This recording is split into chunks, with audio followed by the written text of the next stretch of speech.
Roone Arledge, who said, you know what, you're the John Madden of Wall Street.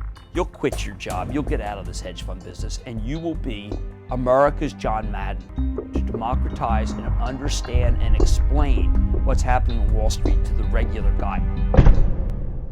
My first big break in professional journalism, when I finally made some money, came in Tallahassee, Florida, and it came hard to get. When I got out of school, I applied to 57 newspapers and I was rejected from all 57. I've got every single letter. I saved them in a trunk. I had been rejected by the Tallahassee Democrat, and then an opening occurred and they sent me down. They wanted me to cover Florida State and Florida A&M. But I got there, I wanted to be near the school, so I rented an apartment that was not far from really the center of the fraternity sorority area. And I was struggling. I admit that I wasn't doing anything breakthrough, nothing that really distinguished me as a reporter. And then one night, I heard sirens. I recognized something was wrong on the campus. I ran over, and Ted Bundy had just murdered some co-eds at Chi Omega. And it's terrible when you have a tragedy like that, obviously. But as a reporter, you recognize that you had stumbled on a national story about a serial killer. And that coverage won me a series of awards, which then allowed me to be able to advance to the LA Herald-Examiner, where they wanted someone to cover homicide. For me, I had a difficult transition. I was making $179 a week in LA. It wasn't enough. I ended up living in a really poor neighborhood right near Cantor's Deli. I mentioned that because it was highlighted in recent Mad Men.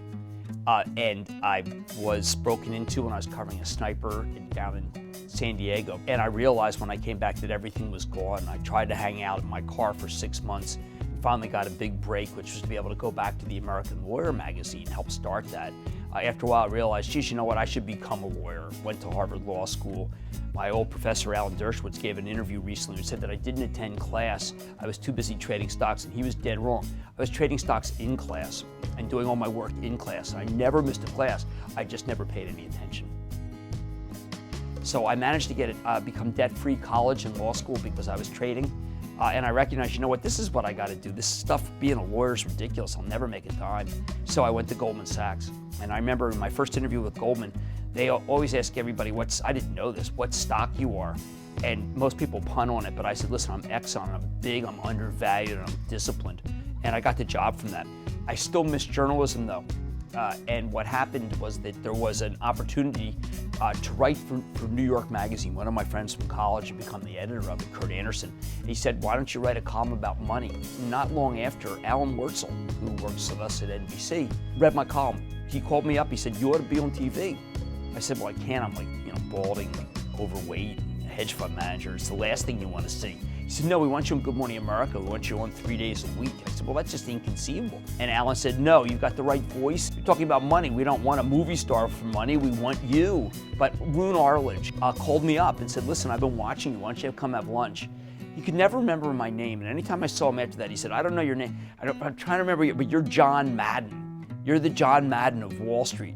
And I worked for ABC for a couple years, and every time he saw me, he said, how's John Madden doing? To be a writer was the highest calling in my mom's side. And my father's side, who was a salesman, sells boxes and bags to retailers. He said, listen, I've had to struggle. You know what, you shouldn't struggle. You should try to find some profession where you make a lot of money. And my mother said, you can go do that, but you gotta promise me that you will one day come back and be a journalist after you have enough money to live. And when I was a hedge fund manager, I started TheStreet.com, which was my ability after working for New York Magazine, because I wanted to be a journalist. I wanted to remain true to the promise I made my mom. And when I finally got out of the hedge fund business, I realized that I was exactly who she wanted. And I had met my father's goals of having enough money to be able to make a go of it and to start my own publication rather than just have to go be a person who works for other people.